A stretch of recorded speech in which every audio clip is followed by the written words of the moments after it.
Tayo lechon kawali ngayon. Masarap yan. So pakulo na ako ng ano. Yan para sa ating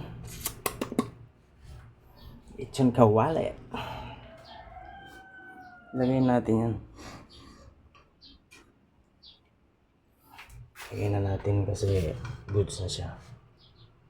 Ano siya guys, mga idol. Mga idol. Pumuputok-putok. Goods yan.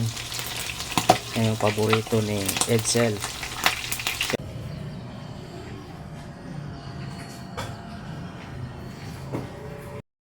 Mga idol. Nilaban natin guys kanina. Ganun. Ayan guys, sa video guys.